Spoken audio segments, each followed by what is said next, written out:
Or the Yud Aleph Tevis, Tuesday, Parashas Vayechi. The previous shiurim we had discussed a lot that the real relationship with Hashem can only be achieved when a person has achnoah, humility to Hashem.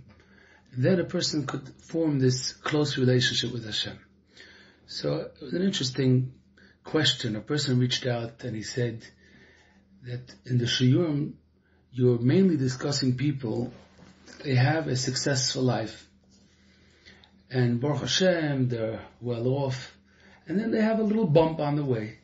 Something comes up, which is not exactly the way they expected or the way they want. And then they want to change it.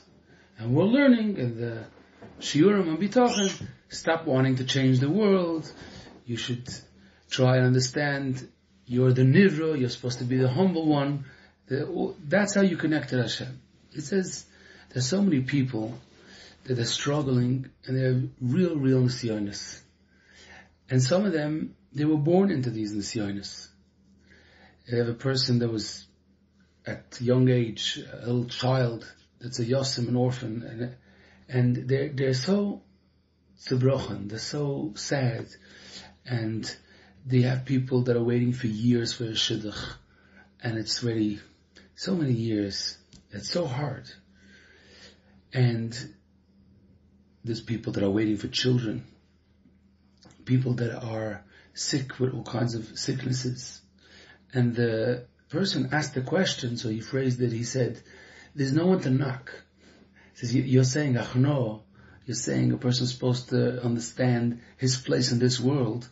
So that's when you have a guy that you're really supposed to put him in his place. You shouldn't think he's running the world. But then there are so many people, and unfortunately thousands, and all of us know minimum one person in the close circle, very close circle, that's really going through a rough time. And it would be so hard to say that that's what the person is missing. No, they need chizik. They need to be besimcha. So where do we fit in such kind of situations in the puzzle? That's the question. It means everybody could understand, okay, so maybe we should give them chizik. Let's make a shiur on chizik. But that wouldn't do justice, because we're really supposed to understand the topic better. Learn it and change ourselves, and to train our mind to know what's the right way of thinking, not just to grab a vort or a chizik or a story, more something that could build a person. So, the number one, we're supposed to always know the roots of Torah, the Yesoidus are always the same. No matter what, if a person feels that he's in top of the game and he's doing so well, and a person that's so sad and never had a good day in his life and really is suffering, it doesn't make a difference in the mahalach of Torah. The way the Torah looks on it, the way we're supposed to help ourselves, the way one is supposed to help each other, the Yisodis are the same. And the idea is that the light of Torah, the truth of Torah, should be able to reach every single person and every single level, any situation. Because the Torah was given to the whole Klal Yisrael. And the Torah was given to a Klal Yisrael that's going to go through everything, all kinds of situations, and it's an answer to everything. That's the secret. It's an answer to everything. So if a person finds themselves that they don't understand how this helps them, they feel maybe I'm supposed to be learning something else, because this, I don't see how this is addressing my issue. So if they're learning something totally that's not negeya, let's say they're learning choshen mishpat, learning monetary, so that's beautiful halachos, but it could be that right now they're supposed to be taking chizik, also an Emunah and Bitachon. But if a person is studying Emunah and Bitachon and feels it's not talking to them because they're struggling mighty, they should understand something is missing. I'm supposed to figure out why is this not working. The light of Emunah and Bitachon, if it's learned the way it's supposed to be learned, if a person really gets it, it's supposed to be an answer. And if it's not an answer, then we have to try to see what's the reason, because it is an answer for everything.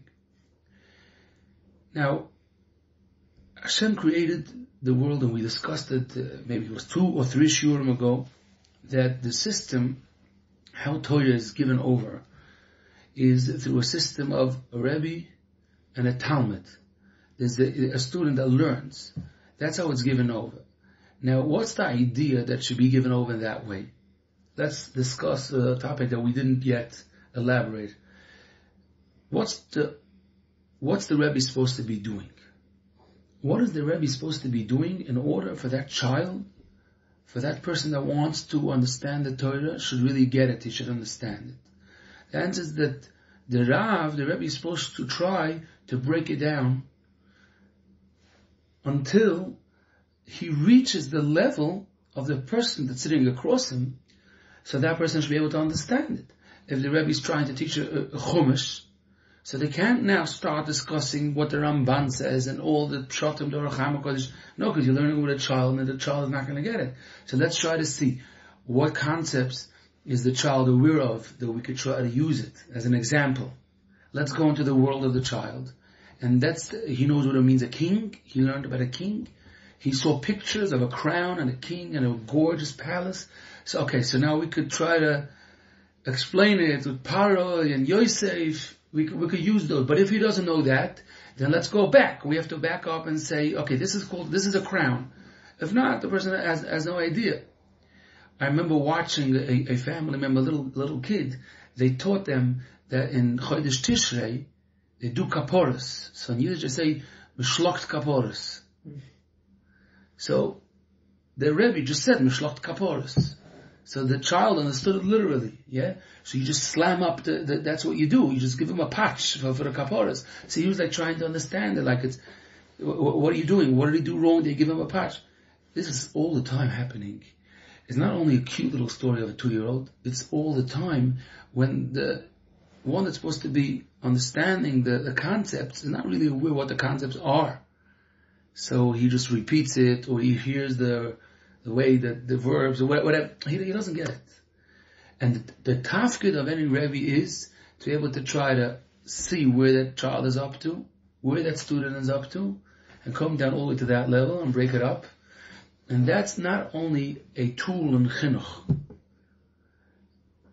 It's not about how to educate.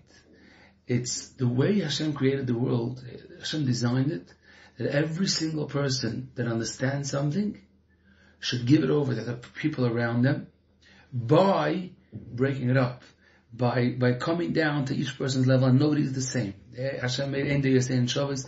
That's why a Rebbe that really knows what he's doing could, 15 years into the job, still have chiyus. He can still enjoy his job because it's something brand new. Each child, each neshama, it's something brand new, and now he's given the opportunity to be able to bring the light into that child. We are discussing this because we're going back to the people that are not in easy situations, people that are in very tough matzovim, and it's be'emes dark. We know that it's dark, but any person around them has a mitzvah of lighting the Ner Chanukah.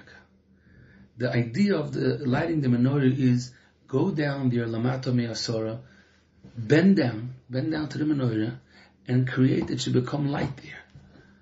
And you're doing the biggest Kiddush Hashem possible.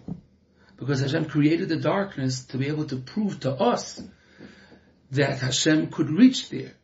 So this topic, or this situation which you have a person that he doesn't feel that you have what to offer in Emunah and Bitachon. For some reason not working. Now that's a challenge for anybody around that person to prove themselves before you even proving that person that there is a way to get the light into any situation, and there isn't any matzav which is too painful for Emunah and Bitachon. But we see that people, they're not in a situation that they can now listen to Emunah and Bitachon. How many times we feel it's not the right time now? The answer is it's true, but we have to figure out a way how to come down when it's because we're not breaking it up enough. We're busy saying, just get over it. I think I once said it over. I once saw this big billboard that said, it's just cancer, so just, who cares? Get over it. And then it said in small letters, so why do you say it about depression? That, and I remember it till today. And this is a Yesod in Torah. That means if you are coming across and you're saying, some people say it not because of Emunah and Bitachon, they say, come on, don't be so stuck in the mud, get up and start, go to work. But some people use Emunah and Bitachon like that. They say Hashem is good, and they see it's not resonating, it's just nothing's happening. It means because you're not doing your job. You're supposed to try to figure out, what can I say, how can I dilute that message more and more and more until it could be digested. Until it could be, and it's a mitzvah, and it's a chiyuv. And it's one of the chiyuvim that we have in Lil Moed Lamed, anybody. Because Hashem made that every person in their circle, they have people that need chizik. And that's because every person has an obligation to teach Torah. It doesn't make any difference. If you have a shaykhis to Torah, you must teach Torah. It says in the Gemara, it says in the Psukim, that we took upon ourselves with a shavua, that we are going to be lilmoid, lalamid, lishma, velasis. So lilmoid is simple, a person has to learn. Lishma, velasis is also simple. It means not to do aveiros, loisase, whatever you're not supposed to be doing. And lasis is what I am supposed to be doing, all the mitzvahs. But in the middle there's lalamed. Who said I have to be lalamed? I'm this very quiet, shy person.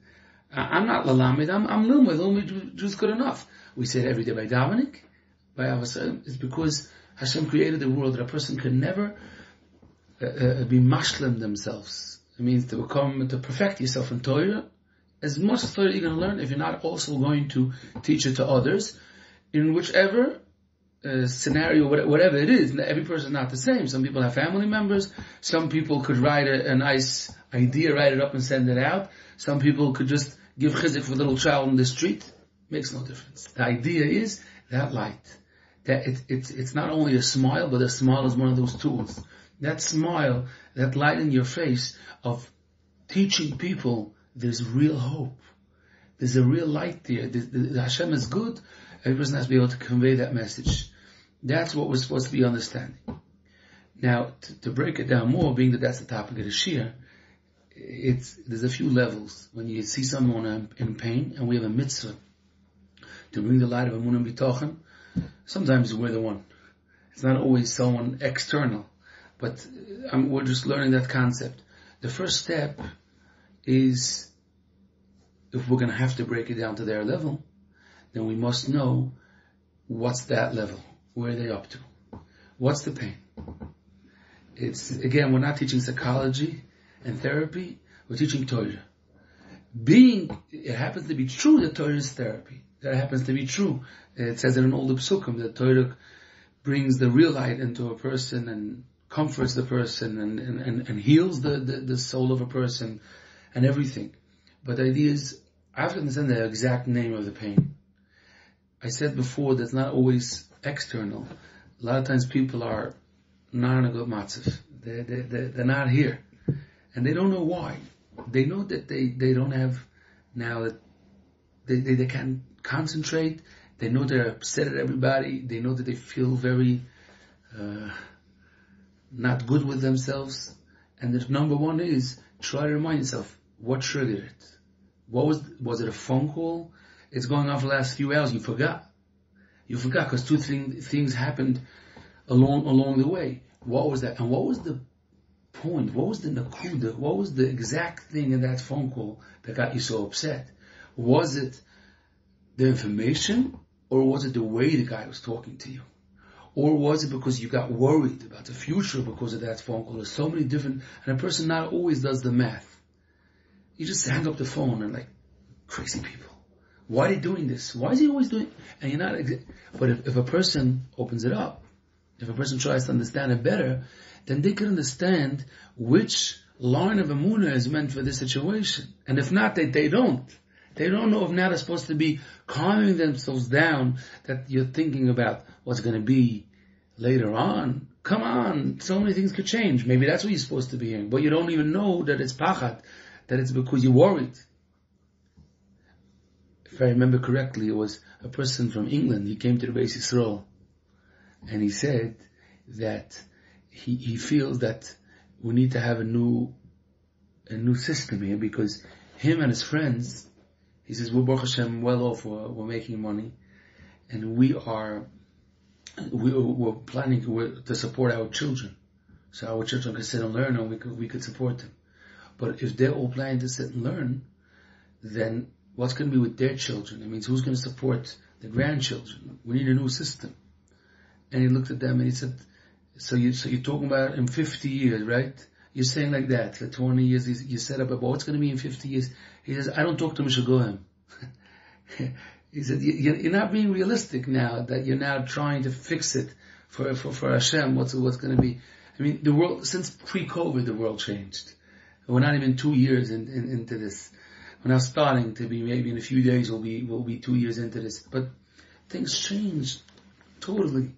So that's an answer for a person that figures out that that's why he was so down, because he just read an article that whatever he invested now, 10 years of learning, that they're not going to need it anymore. Slowly the world is getting into a different phase, and they're not going to need this. The computers are just going to be doing it, and he feels, that's why I'm down, because I read that article, and I feel like a total waste, a total failure. But in every situation, so many times when a person got embarrassed in public, they don't even remember what's the nakuda. That was embarrassment. They think they're in a fight with their child. They don't understand it was just because it was in public. It was in public and you got embarrassed. And what's the problem with being embarrassed? Because people look at me a certain way. So what's the problem? A person could, I'm not going to do shidduch. They could open it up, and then they could have the answer. The same as with others. People that are 10 years after marriage, and they weren't yet geholfen, they don't have children yet. There's so many different layers, so many different parts of it, that by just throwing Emunah and Bitachon at them, so many times you're wrong. You're just totally not addressing the pain. Sometimes the pain is totally not about that. If nobody would have, they would just enjoy life. It was a honeymoon. For 15 years, they're having a good time. He's successful, she's successful. What was the story? They feel like Hashem is just upset at them. And why me? Why do I have to be different than anybody? And what did I do so wrong that Hashem is just ignoring me, and I davened? It's that relationship with Hashem that's where it's stuck, and it's totally not about children. And it's totally not about being worried about it so many times. And a lot of times it's because they're embarrassed. It's totally two different nisyonos. And one person has this, the other person, they have both together. Sometimes this is what gets triggered, the other things get triggered. And Hanukkah parties that people go to and they suffer because family members come and everybody has to see what's going on. Everybody's just showing off the good part.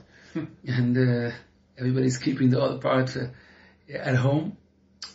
You have to know for yourself, you have to know for others. And it's a chilul Hashem when a person uses Emunah and Bitachon, just spits it out, Emunah and Bitachon, because you're saying it, and it's not doing what it's supposed to be doing. And slowly what's happening by you and by the other people is that Emunah and Bitachon is good for the, I don't know for what, for a school or for whatever, but in real life is much more complicated than your interesting marshal. You get the concept, and they get the concept that doesn't really work. It's not really an answer. I need a solution.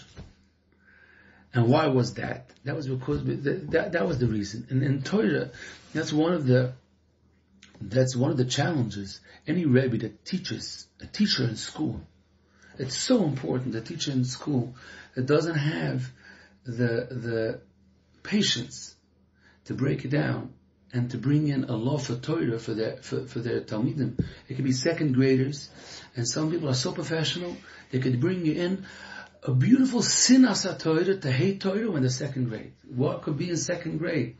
Very simple. If you just stand there, monotone, speaking and saying what happened without any excitement, without going down to their level, and why are you talking? And whoever is talking now is going to have to do it over 4 times, and a quiz and a test, and I'm going to call on the principal, and every day you come in like that, and you are just, the message that you matzliach to give over this year is that Torah it's a miserable experience, but what can we do? You listen, you're Jewish, you fell in, this is what it is. This is the message. And what's the essence of it? You didn't feel like one second. Where is that child up to? What interests that child? What gets that person excited? I'm going to come from there. That excites you? In the parsha it says something about that. I saw a beautiful word about that, talking just about that. And to think at night, well, how could I bring it out with a story, this idea? B'chlal, what do I want to bring out? But I'm not even up to there. Where are they up to? That's the number one. Then I'll decide to break it down to there. But where are they up to? And it's an answer. We're discussing it now in the Shiur of Emunah and Bitachon because it's an answer for all people that don't get chizik from Emunah and Bitachon, and even more than that, and it's scary to say, even people that do get chizik from Emunah and Bitachon, but they don't change their life because of Emunah and Bitachon. And this is the scary part. Because what happened was that they listened to Emunah and Bitachon as something on the side. It means, let's say they're driving and they hear a nice word. Wow, that was a beautiful word. But it wasn't like a Rebbe and a Talmud. It wasn't like, okay, let's discuss. What are the issues? How can we address them? 1 second, good question. What's the answer? Let's learn it. What's my level where I'm up to? What do I need to learn for my level? What do I need to change in my mind? That is so sad. And Emunah and Bitachon was not given to be like candies, to throw candies at someone, to just be able to comfort them for 5 minutes or for 10 minutes until they forget that and then they need another candy. It was meant to be able to understand how much Hashem is close to a person and how much a person could just rely and feel the Kiras Elikim and have the proper Achanoah. That was the idea. And then a person really could feel that unbelievable Kiras Elikim. That was the idea. A woman just sent in an email. This week now, a few days ago, a woman sent in an email. She said that we spoke in the Shabbos Shurim in Yiddish. We discussed in the Shabbos Shurim that Friday, a full shir only about that the Sultan works he works extra hours to get people bakas and upset. This is a whole explanation of why that is. The Yom Shishi as a day is designated officially to get people to get into a fight and to get nervous and upset. And the Gemara talks about it in Masechtas Gittin Daf Nun Beis that Reb Meir saw that two people were getting into a fight, and he made shalom. He came every Friday to their house and he calmed them down. And then Reb Meir heard the Sultan. He heard the Sultan saying, "Reb Meir kicked me out of this house."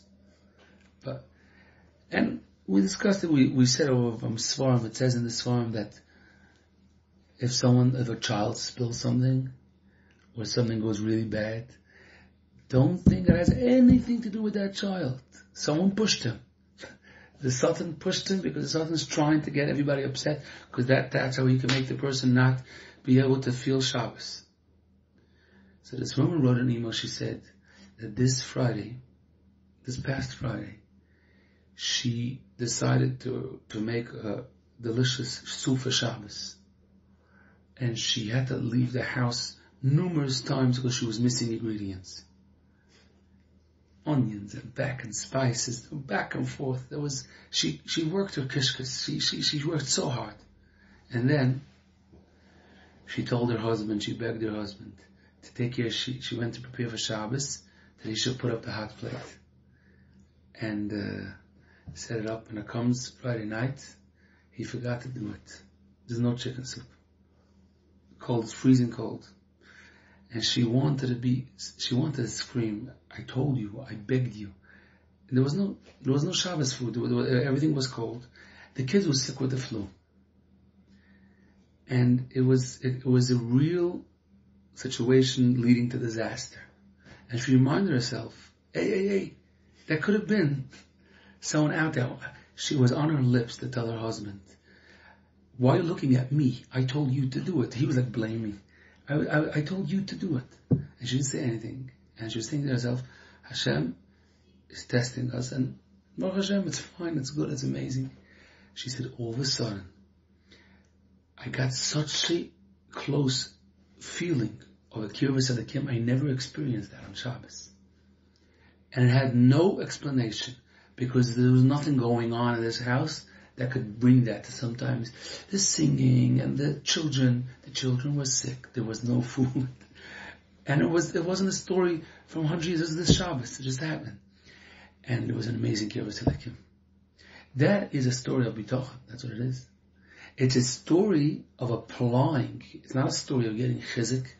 It's applying something and understanding that you're not going to get in return just because you're having Emunah. Something happens physically in this world. Something happens. An amazing, amazing feeling of Kibbutz Halekim happens. If you learn that, if you learn how to do that. And this is why it's important to know this. And this is true for every single situation that people are going through. As painful as it is, and as terrible as it is, and we're chas v'shalom not thinking about any case that it's not terrible enough, still, it's a key that opens every situation. And any person that goes through hardships, ruchnius and gashmius, sometimes it's nisyonis, could totally could come and say that's what it is. That's true. That's the Metzias. And why is it so important for us to know? Because if that's the case, then if you're around that person or you feel that you're in that situation, first know the truth. The truth is that the reason why you're still in pain and you're so in the dark isn't because your case is different. As terrible as it is, that's not the reason. The reason is because there's still a gap. There is a gap. And now we have to learn how to close that gap by slowly breaking it down more, by opening it up more. That is the truth. That's the truth. Not because that person, he needs to hear something else. He needs to hear the same thing, but he needs to hear it different for his level, for his situation. But he doesn't have a different Torah. He doesn't have that for him. Just tell him, no, because you're not going to form a relationship with Hashem. If you're just going to make believe that a person's not supposed to have achno or whatever it is, you're not going to form a relationship with Hashem. It really goes deeper. I'm just going to say it in a few words. The Gemara says in Metzia, in the end of the 4th Perek, that the friends of Eov told Eov that you're having all this tsar and yisurim because you're doing averis. And if a person does averis, then you have tsar. And the Gemara says that whoever does that, if you tell someone that the reason why you're suffering is because you did this and that, you have a lav, it's a avera, of a noas dvorim, of saying words that could shepherd, that you're being mitzar a person. Now it's an amazing one, and the post can bring it. Now if you think into it, but it's true. It happens to be true. Every person that has yisurim, it has something to do with oven. It has something to do, and yisurim below chet. Yeah, but if you're saying it, and that person is not now ready to hear it, you're just throwing it at him, what are you doing? You're just doing harm. And if you're doing harm, so that's called a noas dvorim. It makes no difference what your intention was. Even if you meant well, you know the reason for that? Because you were supposed to be patient enough and figure out to learn that situation. If you're talking to someone, think before you're talking, if that person is now in a situation that they can hear this. People go into Nichem Avelim, and they don't know what they're going to say because they don't know what to say. I don't blame anybody. It's really complicated. People feel I have to go. For that person, I need to go. What should I do? But if a person would only think, what would that person enjoy now? What would they like? People ask stupid questions. So again, where did he have it? They don't know what to ask. So they just go into detail. Like, what's the point? What are you trying to say? You have to think, what would comfort a person that's sitting in this situation? What would comfort them? Well, number one, to feel alone, to feel with them. Number two is what would be diluted enough to say in such a situation. That's not only a mitzvah of Nichem Avein, that's not only chesed, that's called teaching Torah. And if not, then you're making a bizoyim from the Torah. And then people come to this conclusion that, yeah, I know all this. You know how many people say that? Well, I learned Chavis Avavas. I finished it, you see on their nose. Yeah, I learned it a bunch of times. Yeah, what do you have to offer? It's such chil Hashem. Halavai, they wouldn't have learned Chavis Avavas. That's the biggest issue. Now, how are you going to go through that barrier now? That's what's so important to learn. Now, let's continue on, understanding this a little bit better. I once met a young man that he had some different social rules when he spoke to his wife. He was a bit rough. Let's keep it that way. He spoke to her like that. What happened was that he had a child to marry off, and he started getting worried. This child was watching My Shalom Bayis, and it means that the child is going to copy. He got scared. I don't want this child back home. If he's going to talk to his wife the way I spoke to my wife, ain't going to be good. So this person told it to me. So he took his child and he told his child, I want to explain to you something. I already have a relationship with your mother. If sometimes you hear me talking a bit sharp or whatever, that's because we're already really strong. We're set up. We have a relationship. After a person has years and years of setting up a relationship, which they trust each other, know each other, and it's a strong bond, then I could talk like that, which is not necessarily true, but this is what he said. The concept has some truth to it. He said, but you're going to build a relationship now. You better not try this. You can't build a relationship talking like this. This is what he told his son.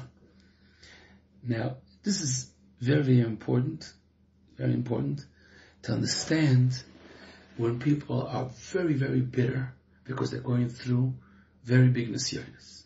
Very important to understand. A person that built their relationship with Hashem slowly and built it good and fundamental, really, really the way it's supposed to go. And then they have a bump. And they're not as stable as they were before, so they now have to learn and work with themselves. And it's a struggle. It's a struggle for everyone. A real struggle. But they work with themselves. They have what to remind themselves. But Hashem did this and Hashem that, and I davened and Hashem listened. And I have so many times I remember Hashem was so close to me. And that's what takes them further. Now, when we come to a person that is in a good situation, has a little nisyonos here and there, something is not going their way, you want to teach them about Bitachon. So it's like an interview of people that don't know each other. Say hi, you start learning Chavos Avos. Hashem is a Toivu Meitiv, okay? Hashem runs your world, okay? They get to know each other. You get to know it slowly, you get to know each other more and more and more. And then you start forming a relationship. You daven and you hear Hashem heard what I said and you see Hashem is answering. Wow! Slowly it gets built. Once you have that relationship, then if something goes wrong, and even if it goes really sour, a person has on what to fall back on. Because there's already a relationship. And the Pasuk says it. I want you to remember that Ki Eved Yisrael Be'eretz Mitzrayim. Remember? I took you out. And the Rishonim say, this is the Rishonim, they say a person has a mitzvah esse, a part of Bitachon, to remind themselves, look what Hashem did to me. So many times that I thought it's over, and Hashem helped me. It means that Hashem still loves me. And whatever happened now, it's because Hashem loves me. I feel it, I know it, even though it's a bit darker moments. But that's the situation of a person that already had a relationship. But if you have a person that was born into pain, little children who were abused as children, this explains so many issues.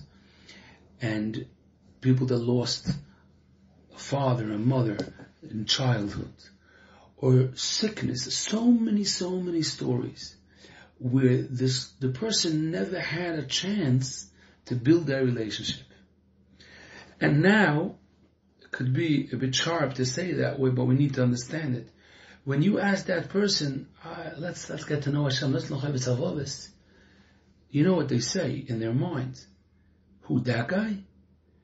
No way. I'm not, please, let's keep a distance, I know him. The problem is not that I don't know him, I don't want to get to know him. Even if they're going with a big beard and payas and they're in shul now. Inside, the therapy that's needed in Torah is because the person has a pain.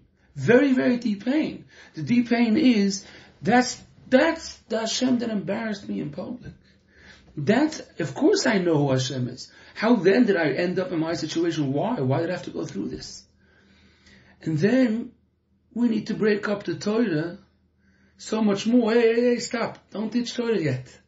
This is what they're feeling now. If this is what they're feeling, then we need now to know about it. Before we teach Torah, we need to know about it. This is the situation. And there's a lot of people out there that this is how they feel. This is how they feel. And this explains the Holocaust. This explains what people went through in the Holocaust. People in the Holocaust, we know that a lot of people had Emunah and Bitachon, and they survived and were strong, and they rebuilt families and rebuilt Torah. But even more than that, they said, I felt Hashem was with me throughout the horror stories, throughout the hunger, and in the dead march and whatever. I had no koiches. I felt I can't anymore. And I felt Hashem was with me, and Hashem gave me the strength, and I was able to go, and here I am, and I survived the war. And of course I know there's Hashem. What do you mean? I'm right here to be able to scream as I saw Hashem every single minute, every single day. I saw Hashem constantly. And then we know, unfortunately, many Yidden, which a lot of them were from before the war. They dropped everything. And they go around and they say, where was he by the Holocaust? If you would see what I saw, and we should never know what they saw. We should never experience the horror stories where they experience trauma to a level that's not even possible to understand. And of course, Chas v'Shalom, we're never done. A person, the Nisyonos are beyond what we could imagine. But there's an underlying effect. We have to know that. A person that built their relationship with Hashem, so when the war started, they had what to fall back on. So when that situation comes, and there's no one to turn to, only to Hashem, that Kira opens up. That's a choik. The Hashem created the teva that way. That's how nature works. That means a person that knows how to open that. So when everything is going fine, it's like hidden. But when they feel nobody can help them, they're right away. It means before the Nazi is standing across them, no, before that. They're already talking to Hashem. Hashem, I'm in your hands. I understand that's beyond what my mind could comprehend, could understand. I'm with you. You just help me do the right thing. If I'm supposed to be saved, save me. I'm going with you. I'm in your hands. And they went through the war like that. And whenever the situation got tougher, it only brought out a bigger emes. They felt, Ki ovivimi azavuni v'Hashem yasveini. No father, no mother, I have nothing. And then they felt Hashem. They felt Hashem. We mentioned the story, I think more than once already, of that Polish Yid, that I want to say it now, Bekitzer, that he left, he had a big business and a family and everything. And he took along his family, and he took along, whatever he was able to, he had to sell his business, but he took along all diamonds and things, and he started.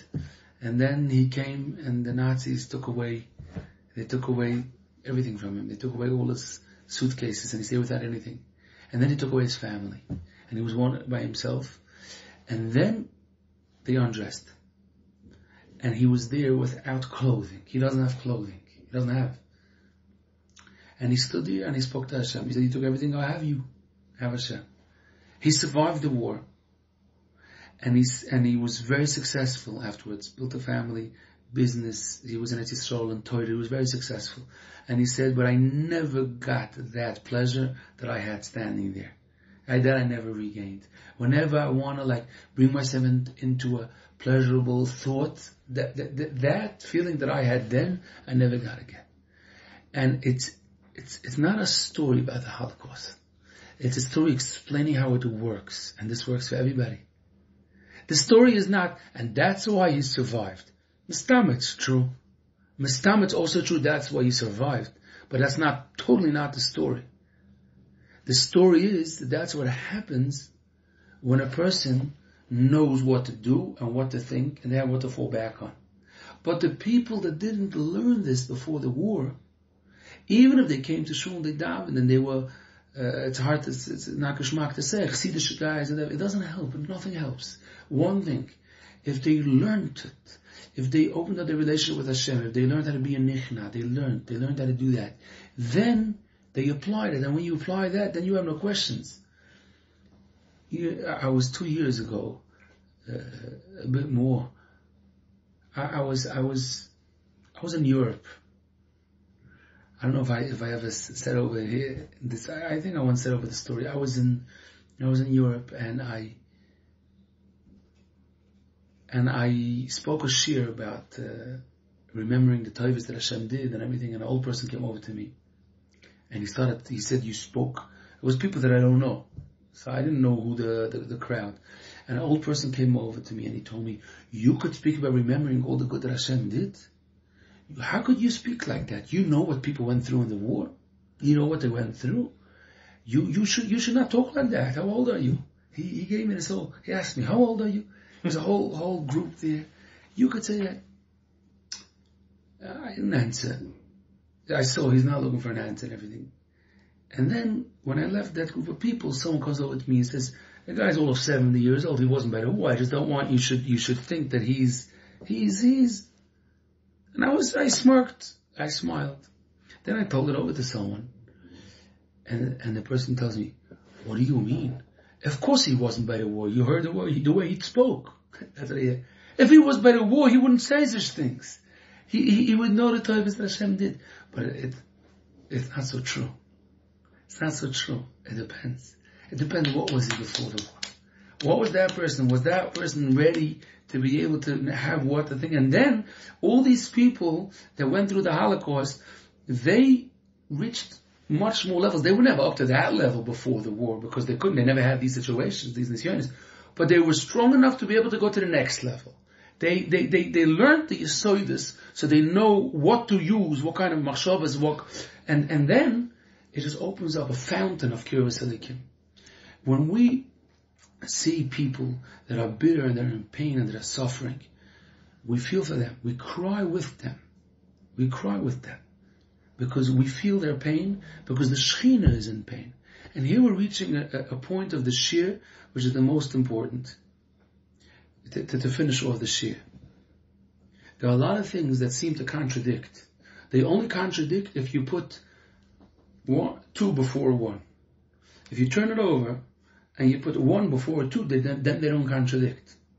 So when you see someone suffering and you see pain and you see 2 things Chazal or Tzaddikim say, one says it's for the good and you're supposed to not fall into depression and you're supposed to know it's for the good, that's the truth. And the other thing says, if you see a Yid and Tsar, then cry with them. And if you could stand there and make jokes or give chizik and not feel his pain, you're not a real Yid. You're supposed to feel their pain. How could I go away? It's contradicts. It's 2 separate things. The answer is, and listen to this answer, how these things complement each other. If I start with chizik, double mistake. Twice I made a mistake. Number 1, I made a mistake because then I'm not going to be able to feel with the tsar. So I crossed that one Maimon Chazal. But even more than that, the chizik never came through because you didn't break down the chizik. You didn't say anything. You came and you just said what you said by every Sheva Brachas. You came and you said the same stories and you did the same. You're not in touch. So what happened was you also can't feel with the tsar, and the whole chizik that you gave wasn't there. But here, let's switch it around. When you come into a place, in order to be able to give chizik, in order to be able to do that, you have no right to open your mouth before you feel that person's pain. And that person's pain is real pain. The Shekhinah is betzar. That's not a joke. You know why the Shekhinah is betzar? Because that neshama is missing a certain light of Torah right now, this minute. Even if the person is in a high madrega, all of us, we're not always in the same situation. And the Shekhinah is betzar, and you have to feel with the tzar from the Shekhinah, feel that pain, and cry with that person, and hug that person, and be with them. That's how it feels. Only by doing that, you're connecting to the Shekhin, you're connecting to that person, to feel that pain. Now you could think, so 1 second, what could comfort a person that feels like that? Now, maybe you would know because you felt that. Now, throw away the chizik you wanted to give. Put it on the side. Now think, what's the comfort for this situation? For feeling like this? Oh, now let's crawl out of this bore. Let's go together. Let's crawl out of it. That's the way Hashem wanted the Torah should be given over. And that's one size fits all. Every situation, every suffering situation. That's really the Nakuda. It's really, really the Nakuda. And that's why we should know that. When you see people, when we see ourselves, the answer is, the Torah's light didn't reach yet. I'm missing something. A person thought he knows the whole Sugya and the Gemara, and then, no. I see one thing I don't know yet. Okay? That's beautiful. So let's see how we can bring the light. Maybe this, maybe that. Maybe on the first try it won't work yet. But then we know how the picture works. Not that we walk around all miserable and all not blurry, like, I don't know. And sometimes people feel like nothing works. For this situation, my mind is blank. Some people really feel like that. Everything that they learned just went out the garbage. For this situation, nothing works. Okay, let's see. Let's bring it down. Now you don't feel it. So let's see how we could open it up. And slowly, that's how we could give ourselves and others chizik. And most important, be convinced and understand how the Torah is an answer for every situation and really gives chizik for every matzav. Good. Okay.